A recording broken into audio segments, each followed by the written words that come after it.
നമസ്കാരം. യുവർ മണിയുടെ പുതിയൊരു അധ്യായത്തിലേക്ക് എല്ലാ പ്രേക്ഷകർക്കും സ്വാഗതം. സമാധാനവും സന്തോഷവും നിറഞ്ഞൊരു ജീവിതമാണ് എല്ലാവരും ആഗ്രഹിക്കുന്നത്. അതിന് ഏറ്റവും അത്യാവശ്യം വേണ്ടത് കൃത്യമായ രീതിയിലുള്ള ഒരു സാമ്പത്തിക അച്ചടക്കം നിറഞ്ഞ ജീവിതം തന്നെയാണ്. അതുതന്നെയാണ് നമുക്ക് ഈ സന്തോഷവും സമാധാനവും ഒക്കെ നൽകുന്നത്. യുവർ മണിയും അതിനുള്ള വഴികളാണ് പറഞ്ഞു തരുന്നത്. കെ.വി. ഷംസുദ്ദീൻ സാറാണ് നമ്മോടൊപ്പം ഉള്ളത്. ബ്രിഡ്ജ് ജിയോത്തിൻ്റെ ഫൗണ്ടർ ഡയറക്ടറാണ്. എല്ലാ ആഴ്ചകളിലും അദ്ദേഹം നമുക്ക് ഇത്തരത്തിൽ ഉള്ള ഒരുപാട് ടിപ്സുകൾ ഇങ്ങനെ പറഞ്ഞു തരുന്നുണ്ട്. എങ്ങനെ വേണം നമ്മൾ ഈ സാമ്പത്തിക അച്ചടക്കം കൈവരിക്കാൻ എന്നുള്ളത്, ഒപ്പം തന്നെ അതിൻ്റെ പ്രാധാന്യമൊക്കെ. സാർ നമസ്കാരം. നമസ്കാരം. നമ്മളിപ്പോൾ 2025 അവസാനിക്കാറായിരിക്കുകയാണ്, പൂർത്തിയാവുകയാണ്. ഇനിയിപ്പോൾ വളരെ കുറച്ച് ദിവസങ്ങൾ മാത്രമേ ഉള്ളൂ. എന്തായാലും ഈ വർഷം പൂർത്തിയാകുന്നൊപ്പം പുതിയൊരു വർഷത്തിലേക്ക് കാലെടുത്ത് സ്വാഭാവികമായും നമ്മളൊരു പുതിയ തീരുമാനങ്ങളൊക്കെ എടുക്കുന്ന ഒരു സമയം കൂടിയാണല്ലോ. അപ്പോൾ ഈ സാമ്പത്തിക അച്ചടക്കവുമായി ബന്ധപ്പെട്ട് നമുക്ക് ഏതെല്ലാം വിധത്തിലാണ് നമുക്കിനി ഒരു പുതിയ തീരുമാനങ്ങളൊക്കെ എടുക്കേണ്ടത്, എങ്ങനെയൊക്കെയാണ് അതിനെക്കുറിച്ച് നമ്മുടെ പ്രേക്ഷകരോട് പറയാനുള്ളത്? പ്രത്യേകിച്ചും എല്ലാ വർഷവും കഴിഞ്ഞ 30 വർഷമായി ന്യൂ ഇയറിന് തൊട്ട് മുമ്പുള്ള ആഴ്ചയിലാണ് നമ്മൾ ന്യൂ ഇയറിനെ സംബന്ധിച്ചിട്ടുള്ള ഒരു റെസൊല്യൂഷൻ ഒക്കെ എടുക്കുന്നതിനെ സംബന്ധിച്ചൊക്കെ സംസാരിക്കാറുള്ളത്. ഈ വർഷം ഞാൻ നാളെ ലീവിൽ പോവുകയാണ്, നാട്ടിലേക്ക് പോവുകയാണ്. അതുകൊണ്ട് അല്പം നേരത്തെ തന്നെ നമ്മുടെ പ്രിയപ്പെട്ട പ്രേക്ഷകരോട് ആ വിഷയത്തെപ്പറ്റി സംസാരിക്കാമെന്ന് തീരുമാനിച്ചിരിക്കുകയാണ്. നമ്മളെ സംബന്ധിച്ച് പറയുമ്പോൾ ഓരോ വർഷവും ഒരു പുതിയ വർഷം ഉണ്ടാകുമ്പോൾ പലരും അതൊരു നല്ല അവസരമായിട്ടാണ് കണക്കാക്കാറ്. ആ സന്ദർഭത്തിൽ ചില തീരുമാനങ്ങളൊക്കെ എടുക്കണം, ഏതെല്ലാം മേഖലയിൽ തീരുമാനം എടുക്കണം, എന്തെല്ലാം വിഷയങ്ങളിൽ നമ്മൾ തീരുമാനം എടുക്കേണ്ടത്, നമ്മൾ മാറ്റം ഉണ്ടാക്കേണ്ടതുണ്ട് എന്ന് തീരുമാനിക്കാനുള്ള ഒരു സുവർണാവസരമാണ് എപ്പോഴും ഒരു പുതിയ വർഷം എന്ന് പറയുന്നത്. ഇപ്പോൾ എനിക്കറിയാം, പല സന്ദർഭത്തിലും നമ്മുടെ പ്രിയപ്പെട്ട പ്രേക്ഷകർ പലരും പറഞ്ഞു, കഴിഞ്ഞ വർഷത്തെ പുതുവർഷ പ്രോഗ്രാമിൽ എന്തെല്ലാം ഒരു റെസൊല്യൂഷൻ എടുക്കണമെന്ന് സംസാരിച്ചോ അതൊക്കെ മനസ്സിൽ തട്ടി, അതുകൊണ്ട് പല കാര്യങ്ങളിലും അങ്ങനെ ചില തീരുമാനം എടുത്തു എന്ന് പറയുന്ന എത്രയോ ആളുകൾ നമുക്ക് ഈ കാലഘട്ടത്തിലിടയ്ക്ക് കാണുവാനും കേൾക്കുവാനും സാധിച്ചിട്ടുണ്ട്. ഇപ്പോൾ നമ്മൾ പലപ്പോഴും പറയാറുള്ളത്, നമ്മുടെ ജീവിതത്തിൽ ചില ലക്ഷ്യങ്ങൾ വേണം, ചില തീരുമാനങ്ങൾ വേണം, അതുപോലെ തന്നെ നമുക്ക് സാമ്പത്തിക അച്ചടക്കം വേണം, അതുപോലെ സമ്പാദ്യശീലം ഉണ്ടാക്കണം, അതുപോലെ നിക്ഷേപ സ്വഭാവം ഉണ്ടാക്കണം എന്നെല്ലാം നമ്മൾ പറയാറുണ്ട്. അങ്ങനെ ചെയ്യുന്നതിൻ്റെ ഫലമായിട്ടാണ് നമ്മൾ പലപ്പോഴും പല മാറ്റങ്ങളും നമ്മളിൽ ഉണ്ടാക്കുക. അപ്പോൾ ആദ്യമായിട്ട് നമ്മൾ വേണ്ടത്, നമ്മളറിയാതെ പല സൽസ്വഭാവങ്ങൾ നമുക്കുള്ളതിനൊപ്പം തന്നെ പലപ്പോഴും പലർക്കും പല ദുശ്ശീലങ്ങളുണ്ടാവും. അപ്പോൾ നല്ല കാര്യങ്ങൾ ചെയ്യുവാനുള്ള ഒരു മനസ്സ് നമ്മൾ ഉണ്ടാക്കുക, അതേ സമയത്ത് ദുശ്ശീലങ്ങൾ എന്തെങ്കിലും ഉണ്ടെങ്കിൽ അത് നമ്മളിൽ നിന്ന് എന്നേക്കുമായി മാറ്റിയെടുക്കുവാനുള്ള ശ്രമവും നമ്മൾ നടക്കുക. ഉദാഹരണമായിട്ട് സിഗരറ്റ് വലിക്കുന്ന ആളുകളുണ്ട്. കഴിഞ്ഞ ദിവസം ഞാൻ എന്തോ സാധനം വാങ്ങിക്കാൻ സൂപ്പർ മാർക്കറ്റിൽ പോയപ്പോൾ എൻ്റെ തൊട്ടടുത്ത് നിൽക്കുന്ന ആൾ സിഗരറ്റ് വാങ്ങിച്ചു. അപ്പോൾ അദ്ദേഹത്തിൻ്റെ ബില്ല്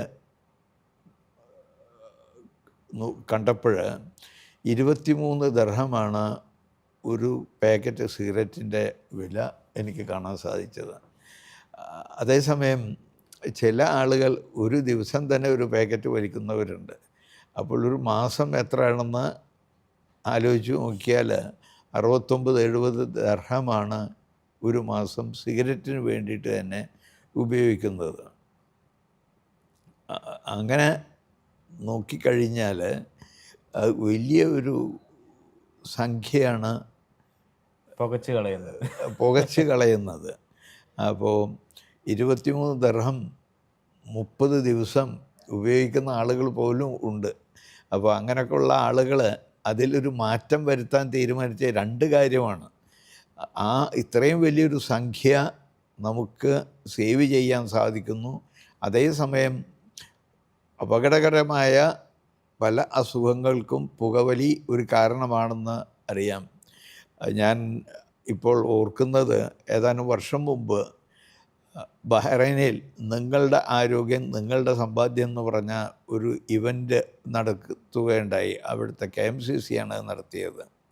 അത് നടത്തിയതിൽ പ്രമുഖ ഓൺകോളജിസ്റ്റായിട്ടുള്ള ഡോക്ടർ ഗംഗാധരനായിരുന്നു നിങ്ങളുടെ ആരോഗ്യം എന്നുള്ള വിഷയം കൈകാര്യം ചെയ്തത്.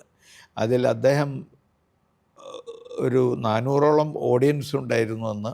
ആ ഓഡിയൻസിനോട് ചോദിച്ചു, നിങ്ങൾ സിഗരറ്റ് വലിക്കുന്നവർ എത്ര പേരുണ്ട് എന്ന് ചോദിച്ചപ്പോൾ കുറേ ആളുകൾ കൈ ഉയർത്തി. അവരെ സ്റ്റേജിലേക്ക് വിളിച്ച് സിഗരറ്റ് വലിയുടെ ഭവിഷ്യത്തുകളെ സംബന്ധിച്ച് സംസാരിച്ചതിന് ശേഷം അദ്ദേഹം ചോദിച്ചു, ഇതെല്ലാം കേട്ടതിൻ്റെ ഫലമായി നിങ്ങളിൽ എത്ര പേർ സിഗരറ്റ് വലി ഉള്ള ദുശീലം മാറ്റണമെന്ന് ആഗ്രഹിക്കുന്നുണ്ട് എന്ന് ചോദിച്ചപ്പോൾ ഉണ്ടായിരുന്നതിൽ ബഹുഭൂരിപക്ഷം ആളുകളും പറഞ്ഞു, ചിലർ സിഗരറ്റ് പാക്കറ്റ് എടുത്ത് ഇങ്ങനെ ക്രഷ് ചെയ്ത് വലിച്ചെറിയാൻ കണ്ടു. അതേസമയത്ത് ബഹുഭൂരിപക്ഷം ആളുകൾ അതിൽ മാറ്റം, അത് നിർമ്മാർജ്ജനം ചെയ്യാൻ തന്നെ തീരുമാനമെടുത്തു. അപ്പോൾ അതുപോലെ തന്നെ മറ്റ് ചില ദുശീലങ്ങളും, നമുക്ക് പണം നഷ്ടം, അതിനോടൊപ്പം തന്നെ പല അസുഖങ്ങൾക്ക് കാരണമാകുന്ന ദുശീലങ്ങളുള്ള ആളുകളും ഉണ്ട് നമ്മുടെ കൂട്ടത്തിൽ, പ്രവാസികളുടെ കൂട്ടത്തിൽ. അപ്പോൾ ഇതെല്ലാം മാറ്റേണ്ട കാര്യങ്ങളാണ് എന്ന് അദ്ദേഹം വളരെ സവിസ്തരം നമ്മുടെ അന്നത്തെ പ്രേക്ഷകരോട്, ആ പ്രോഗ്രാമിൽ പങ്കെടുത്തവരോട് അദ്ദേഹം പറയുകയുണ്ടായി. അപ്പോൾ അതിൻ്റെ ഫലമായിട്ട് ഇങ്ങനെയുള്ള ഓരോ വർഷവും നമ്മൾ പറയുന്നതിൻ്റെ ഫലമായി പിന്നീട് നമ്മുടെ പ്രിയപ്പെട്ട പ്രേക്ഷകർ നമ്മളെ ബന്ധപ്പെട്ട് പറയാറുണ്ട്, അന്ന് ഇങ്ങനെ കേട്ടപ്പോഴാണ് അങ്ങനെ ഒരു തീരുമാനം എടുക്കണമെന്ന് തീരുമാനിച്ചത്. അപ്പോൾ ആദ്യമായിട്ട് നമ്മൾ ചെയ്യേണ്ടത്, നമ്മളിൽ എന്തെങ്കിലുമൊക്കെ ദുശീലങ്ങൾ ഉണ്ടെങ്കിൽ അതെല്ലാം മാറ്റുക. അനാവശ്യമായ ചിലവുകൾ നമ്മൾ ചെയ്യുന്നുണ്ടെങ്കിൽ അത് എന്നേക്കുമായി അതിന് സ്റ്റോപ്പ് ഉണ്ടാക്കുക. അങ്ങനെ ചെയ്യുന്ന സംഖ്യ, നമ്മൾ തെറ്റായിട്ടുള്ള കാര്യങ്ങൾക്ക് ഉപയോഗിക്കുന്ന സംഖ്യ, നമ്മൾ അങ്ങനെ നടത്തുന്ന ആ സന്ദർഭത്തിൽ അത് ഒരു പെട്ടിയിൽ സൂക്ഷിക്കുന്ന ഒരു സ്വഭാവം നമ്മൾ ഉണ്ടാക്കി കഴിഞ്ഞാൽ ഒരു മാസത്തിൽ തന്നെ നല്ലൊരു സംഖ്യ നമുക്ക് മിച്ചം വെക്കുവാൻ സാധിക്കും. അങ്ങനെ ഒരു ശീലം നമ്മൾ കെട്ടിപ്പടുക്കുക. എന്നതുപോലെ തന്നെ അത്രയും ശീലം നമ്മുടെ മക്കളിൽ, നമ്മുടെ ഭാര്യയിലെല്ലാം ഉണ്ടാകുവാൻ വേണ്ടി ശ്രമിക്കുക. അനാവശ്യമായ ചിലവുകളെ നിയന്ത്രിക്കുക എന്നുള്ള കാര്യം. അതുപോലെ തന്നെ ഇപ്പോൾ നമ്മൾ എപ്പോഴും പറയാറുള്ളതാണ്, നിങ്ങൾ ഒരു 20% നിങ്ങളുടെ വരുമാനത്തിൽ നിന്ന് മിച്ചം വെക്കണം എന്ന് പറയാറുള്ളത്. പക്ഷേ പലർക്കും അത് സാധിക്കാറില്ല. പലരും പറയാറുള്ളത്, ചിലവ് വരുമാനത്തേക്കാൾ കൂടുതലാണ്, അതുകൊണ്ടാണ് സമ്പാദിക്കാൻ സാധിക്കാത്തതെന്ന്. പക്ഷേ നമ്മൾ നിർബന്ധപൂർവം നമുക്ക് വേണ്ടി നമ്മൾ ചെയ്യുന്ന ചിലവാണ് സമ്പാദ്യം എന്നുള്ളൊരു ധാരണ നമ്മൾ ഉണ്ടാക്കി കഴിഞ്ഞാൽ അത് ഉണ്ടാക്കി തീർക്കാൻ വളരെ എളുപ്പമാണ്. ഇപ്പോൾ ഒരു 4000 ദിർഹം ശമ്പളം മേടിക്കുന്ന ആൾ വിചാരിക്കുകയാണ് ഒരു 800 ദിർഹം എല്ലാ മാസവും മാറ്റി വെക്കണമെന്ന് തീരുമാനിച്ചാൽ, ആദ്യം നമ്മൾ ചെയ്യേണ്ടത്, നമ്മളുടെ ശമ്പളം കിട്ടിക്കഴിഞ്ഞാൽ ആ 800 ദിർഹം മാറ്റി സ്റ്റാൻഡിങ് ഇൻസ്ട്രക്ഷൻ കൊടുക്കുക. നിങ്ങൾ അങ്ങനെ തീരുമാനിക്കുകയാണെങ്കിൽ അടുത്ത ആഴ്ച, അടുത്ത 1-ാം തീയതിക്ക് ശേഷം ചെയ്യേണ്ടത്, നിങ്ങൾ ബാങ്കിൽ പോയി നിങ്ങൾ ബാങ്കിനോട് സ്റ്റാൻഡിങ് ഇൻസ്ട്രക്ഷനായിട്ട് കൊടുക്കുക, നമ്മുടെ NRE അക്കൗണ്ടിലേക്ക് നമ്മൾ വരുന്ന ശമ്പളത്തിൻ്റെ 20% ഓട്ടോ ഡെബിറ്റായി പോകാനുള്ളൊരു ഇൻസ്ട്രക്ഷൻ ബാങ്കിന് കൊടുത്തു കഴിഞ്ഞാൽ എല്ലാ മാസവും കൃത്യമായിട്ട് ആ പൈസ നമ്മുടെ അക്കൗണ്ടിലേക്ക് പോയിക്കൊണ്ടിരിക്കും. അങ്ങനെ ചെയ്യുന്നതിനൊപ്പം തന്നെ നമ്മൾ ആ ചെയ്യുന്ന സംഖ്യ ഇൻവെസ്റ്റ്മെൻ്റ് ആക്കി മാറ്റാനും അതിനോടൊപ്പം ശ്രമിക്കുകയാണെങ്കിൽ നമ്മളിൽ വലിയ മാറ്റങ്ങൾ ഉണ്ടാക്കാൻ സാധിക്കും. അപ്പോൾ ഇതെല്ലാം ജീവിതത്തിൽ പകർത്തിയ ധാരാളം ആളുകൾ നമ്മുടെ ശ്രോതാക്കളിലും പ്രേക്ഷകരിലും ഉണ്ട് എന്നുള്ളത് നമ്മൾ മനസ്സിലാക്കണം. അതുപോലെ തന്നെ നമ്മുടെ മക്കളിൽ, അതൊരു സാറ് പറഞ്ഞത്, നമ്മളിപ്പോൾ നമ്മുടെ ഒരു സേവിങ്ങുമായി ബന്ധപ്പെട്ട കാര്യമാണല്ലോ പറഞ്ഞു വെച്ചത്. അതെ, അപ്പോൾ ഈ സേവിങ്ങും ഇൻവെസ്റ്റ്മെൻറ്റും അത് രണ്ടും തമ്മിൽ വ്യത്യാസങ്ങളുണ്ട്. സേവിങ്സാണ് ആദ്യം ചെയ്യുന്നത്. എന്തുകൊണ്ട് ഇൻവെസ്റ്റ് ചെയ്യുന്നു എന്ന് പറഞ്ഞാൽ, നമ്മൾ സേവ് ചെയ്ത സംഖ്യ വെറുതെ ഒരു പെട്ടിയിൽ സൂക്ഷിച്ച് വെച്ചാൽ അത് വളരുന്നില്ല. അത് ബാങ്കിൽ ഡെപ്പോസിറ്റ് ചെയ്ത് വെച്ചാൽ അതിന് സേവിങ്സ് അക്കൗണ്ട് ആണെങ്കിൽ അതിന് തുച്ഛമായ മാറ്റമേ ഉണ്ടാവുന്നുള്ളൂ. ഫിക്സഡ് ഡെപ്പോസിറ്റ് ആണെങ്കിൽ 7% മറ്റുമേ കിട്ടുന്നുള്ളൂ. ഇത് ഒരിക്കലും സ്പർശിക്കാത്ത ആളുകളുണ്ട്. അതായത് പലിശ ഒരു തരത്തിൽ ഉപയോഗിക്കാത്ത ആളുകളും സൊസൈറ്റിയിലുണ്ട്. അവർ കറണ്ട് അക്കൗണ്ടിലായിരിക്കും പൈസ വെക്കുന്നത്. അതുകൊണ്ട് ബാങ്കിന് ബെനിഫിറ്റ് കിട്ടുക എന്നല്ലാതെ നിക്ഷേപകർക്ക് ഒരു ബെനിഫിറ്റ് കിട്ടുന്നില്ല. അതുകൊണ്ടാണ് നമ്മൾ പറയാറുള്ളത്, നിങ്ങളുടെ പണം ബാങ്കിലെല്ലാം ഡെപ്പോസിറ്റ് ചെയ്ത് വെക്കുന്നതിനേക്കാൾ ഏറ്റവും നല്ലത് ഒരു നാടിൻ്റെ ഇൻഫ്ലേഷനേക്കാൾ കൂടുതൽ റിട്ടേൺ കിട്ടുന്ന മേഖലകൾ ധാരാളം നമ്മുടെ നാട്ടിലുണ്ട്. അത്തരം മേഖലയിൽ ഇൻവെസ്റ്റ് ചെയ്യാൻ ഉള്ള ഒരു മനസ്സ് നമ്മൾ ഉണ്ടാക്കുക.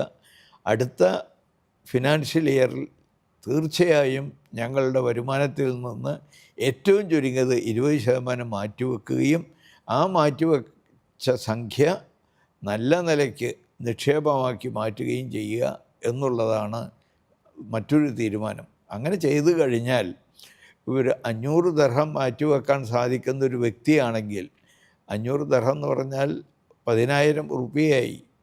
1000 ദർഹം എന്ന് പറഞ്ഞാൽ 20,000 ഉറുപ്പികയിൽ കൂടുതലായി. നമ്മൾ മാറ്റിവെച്ച് തുടങ്ങുകയാണെങ്കിൽ ഒരു 10 വർഷം എന്നെല്ലാം ഇങ്ങനെ പറന്നു പോവും നമുക്ക് കാണാൻ സാധിക്കും. ഇപ്പോൾ നമ്മുടെ പ്രേക്ഷകരിൽ ധാരാളം ആളുകൾ 10ഉം 20ഉം 30ഉം വർഷം കഴിഞ്ഞവരാണ് ഈ നാട്ടിൽ. അങ്ങനെയുള്ള ആളുകൾ വന്ന കാലം മുതൽ തന്നെ ഇങ്ങനെ ചെയ്തുകൊണ്ടിരിക്കുകയാണെങ്കിൽ, ഞാൻ പറഞ്ഞത് വെറും 500 ദർഹം മാറ്റിവെച്ച ഒരു ഉദാഹരണം പറയുകയാണെങ്കിൽ 10 വർഷം കഴിഞ്ഞാൽ നമ്മൾ ചെയ്തിട്ടുണ്ടായിരിക്കുക ഏറ്റവും ചുരുങ്ങിയത് 12 ലക്ഷം ഉറുപ്പിക ചെയ്തിട്ടുണ്ടാകും. ആ 12 ലക്ഷം ഉറുപ്പിക ഇന്ന് ഇന്ത്യയിൽ ലഭ്യമായിട്ടുള്ള ഏറ്റവും നല്ല മ്യൂച്വൽ ഫണ്ടിൽ നിക്ഷേപിക്കുകയാണെങ്കിൽ നമ്മൾ ചെയ്ത 12 ലക്ഷം ഉറുപ്പിക ഏറ്റവും ചുരുങ്ങിയത് 25-27 ലക്ഷം ഉറുപ്പിക ആയിട്ടുള്ളത് ആണ് ഇപ്പോൾ നമ്മൾ കണ്ടുകൊണ്ടിരിക്കുന്നത്. അതേ സമയത്ത് 20 വർഷം ചെയ്യുകയാണെങ്കിൽ അവർ ചെയ്തിട്ടുണ്ടാകുക 24 ലക്ഷം ഉറുപ്പിക ചെയ്തിട്ടുണ്ടാവും. ആ 24 ലക്ഷം ഉറുപ്പിക ചെയ്തിട്ടുള്ളത് ഏറ്റവും ചുരുങ്ങിയത് 1 കോടിയിൽ കൂടുതലായിട്ടുള്ളതാണ് 20 വർഷം കഴിഞ്ഞാൽ കാണുന്നത്. 4 ഇരട്ടിയായതാണ് കാണുന്നത്. അപ്പോൾ ഇതെല്ലാം എത്രയോ ആളുകൾ ചെയ്തുകൊണ്ടിരിക്കുന്നവരുണ്ട്. അവരുടെ എല്ലാ അനുഭവത്തിൽ നമ്മൾ കണ്ടുകൊണ്ടിരിക്കുന്ന കാര്യങ്ങളാണ്.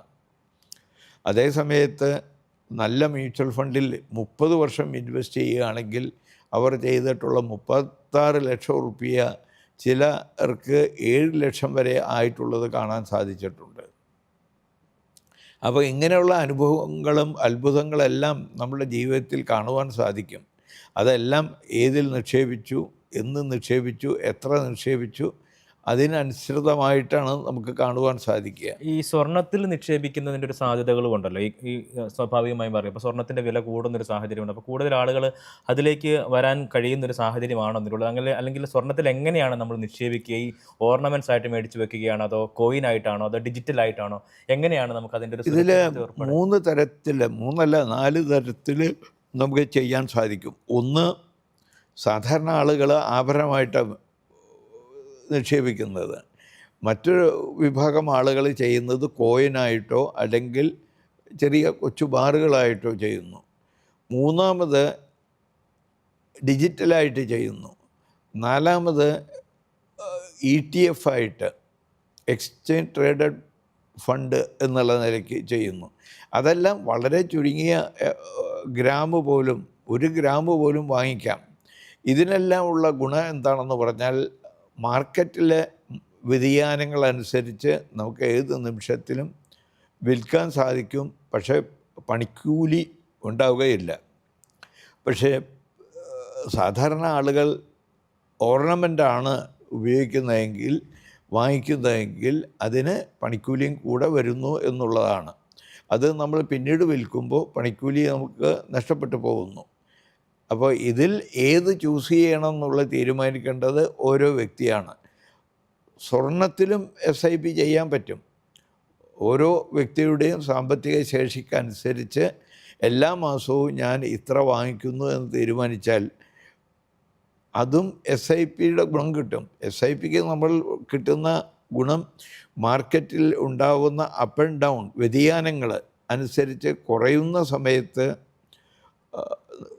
നമുക്ക് കൂടുതൽ യൂണിറ്റുകൾ കിട്ടും, കൂടി നിൽക്കുന്ന സമയത്ത് കുറവേ കിട്ടുള്ളൂ. എന്നതുപോലെ ഗോൾഡാണെങ്കിലും കൂടി നിൽക്കുന്ന സമയത്ത് നമുക്ക് കുറച്ചേ നമ്മൾ എല്ലാ മാസവും ചെയ്യുന്ന സംഖ്യ കൊണ്ട് വാങ്ങിക്കാൻ സാധിക്കുള്ളൂ. അതേ സമയത്ത് മാർക്കറ്റിൽ സ്വർണത്തിൻ്റെ വില കുറഞ്ഞ സമയത്താണെങ്കിൽ നമുക്ക് കൂടുതൽ സ്വർണം നമ്മൾ മാറ്റിവെക്കുന്ന സംഖ്യ കൊണ്ട് വാങ്ങിക്കാൻ സാധിക്കും. അപ്പോൾ അത് ഓഹരി ആയാലും മ്യൂച്വൽ ഫണ്ടായാലും ഇത് തന്നെയാണ് സംഭവിക്കുന്നത്. മാർക്കറ്റിൽ ഓഹരി ഉയർന്നു നിൽക്കുന്ന സമയത്ത് നമുക്ക് കുറഞ്ഞ ഓഹരികളെ വാങ്ങിക്കാൻ സാധിക്കുള്ളൂ. അതേ സമയത്ത് മാർക്കറ്റിൽ ഓഹരി കമ്പോളം താഴ്ന്നിരിക്കുന്ന സമയത്താണെങ്കിൽ നമ്മൾ എത്ര എമൗണ്ടിനാണോ ഓഹരി വാങ്ങിക്കുന്നത് ആ സമയത്ത് കൂടുതൽ ഓഹരികൾ വാങ്ങിക്കാൻ അവസരമുണ്ടാവും. അപ്പോൾ ഇത് അവസരങ്ങൾ നമ്മൾ കാത്തു നിൽക്കില്ല. രണ്ട് അവസരങ്ങളും നമ്മുടെ മുമ്പിൽ എപ്പോഴും ഉണ്ടായും.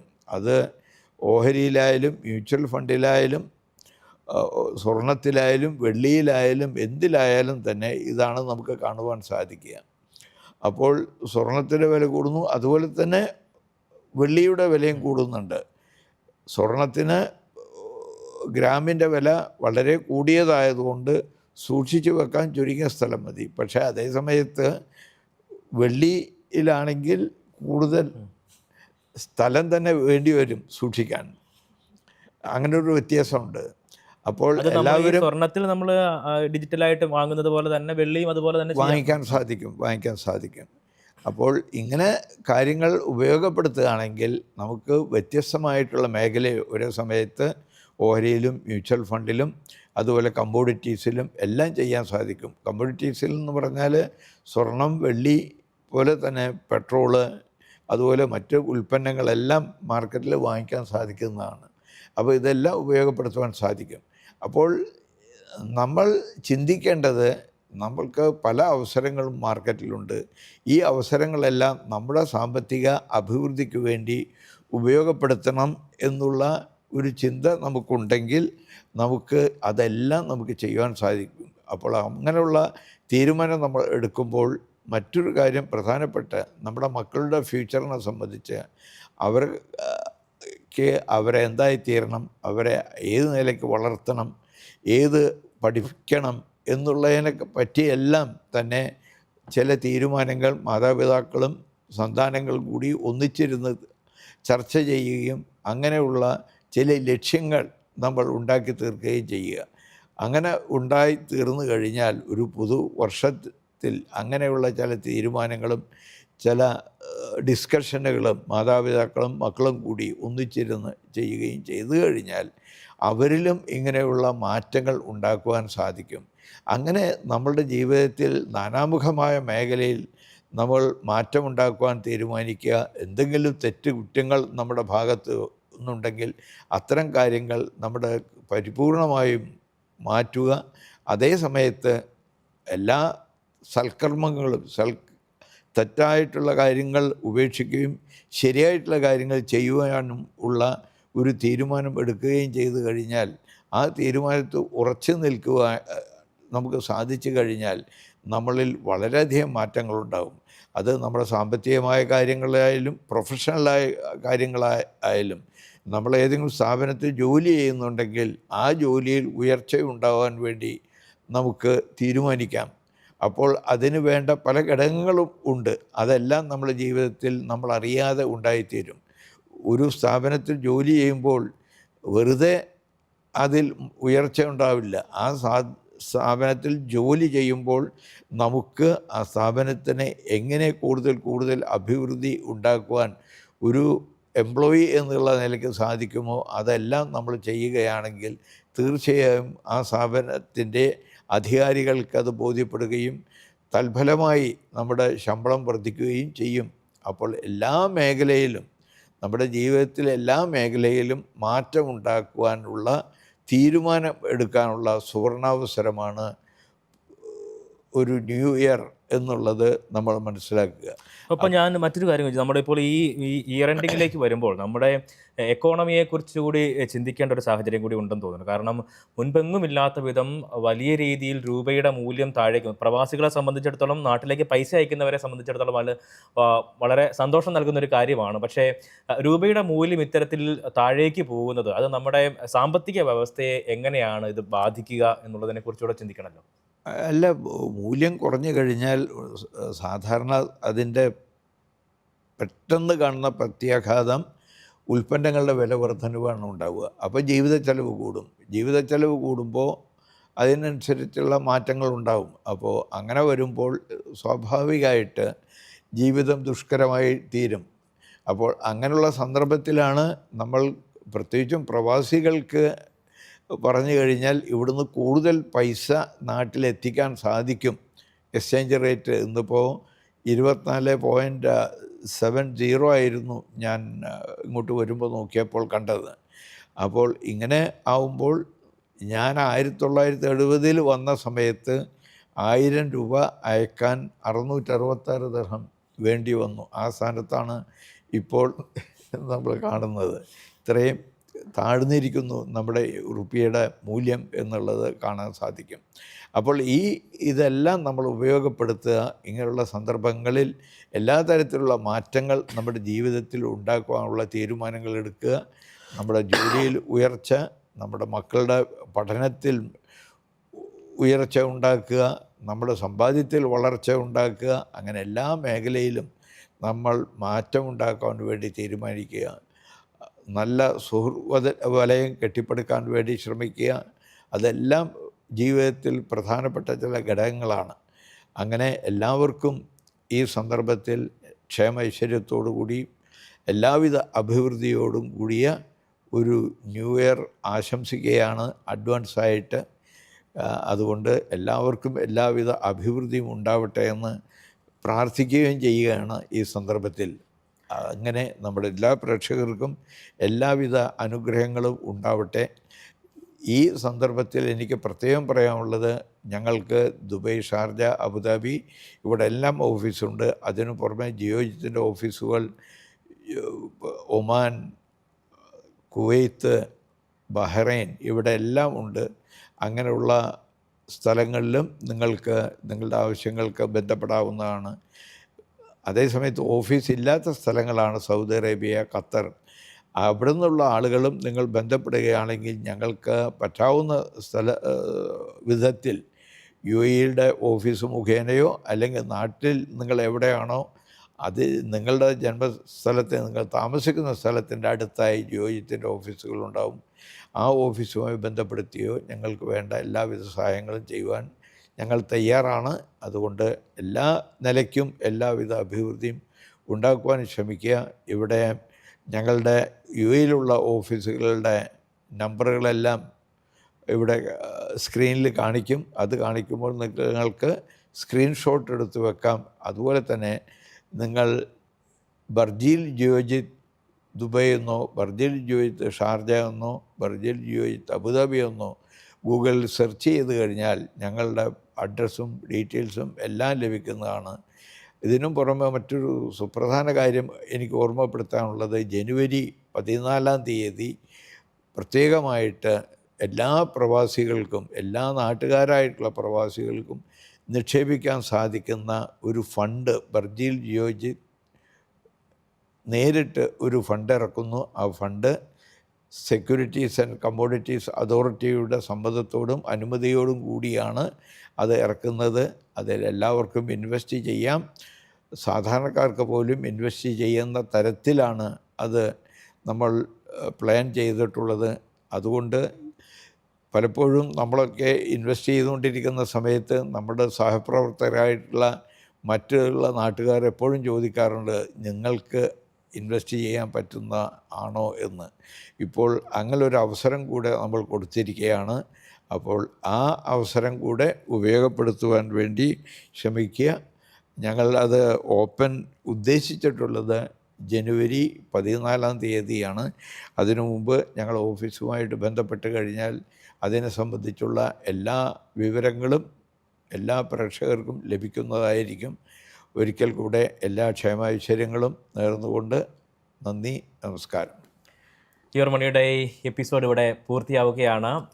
സ്ക്രീനിൽ നമ്മൾ സാർ പറഞ്ഞതുപോലെ തന്നെ ഫോൺ നമ്പറുകളൊക്കെ തന്നെയും നൽകിയിട്ടുണ്ട്. 0506 46 78 01, ദുബായിലെ 0435559000, അബുദാബിയിലെ നമ്പർ 0264415555, ഷാർജയിലേത് 0657325555 എന്നുള്ള നമ്പറുകളാണ്. ഒപ്പം തന്നെ kvshams@gmail.com എന്ന മെയിൽ ഐ ഡിയിലും നിങ്ങൾക്ക് നിങ്ങളുടെ സംശയങ്ങൾ ഒപ്പം തന്നെ കാര്യങ്ങളൊക്കെ തന്നെ തിരക്കാവുന്നതാണ്. അതിലൊക്കെയും റിപ്ലൈ നിങ്ങൾക്ക് കിട്ടുന്നതാണ്. നമ്മുടെ പ്രേക്ഷകരോട് കൂടുതൽ കാര്യങ്ങൾ അതുവഴി കമ്മ്യൂണിക്കേറ്റ് ചെയ്യാൻ ഷംസ് സാറിന് ഉൾപ്പെടെ സാധിക്കും.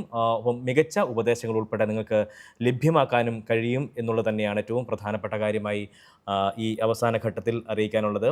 യുവർ മണിയുടെ എപ്പിസോഡ് പൂർണ്ണമാവുകയാണ്. നന്ദി, നമസ്കാരം.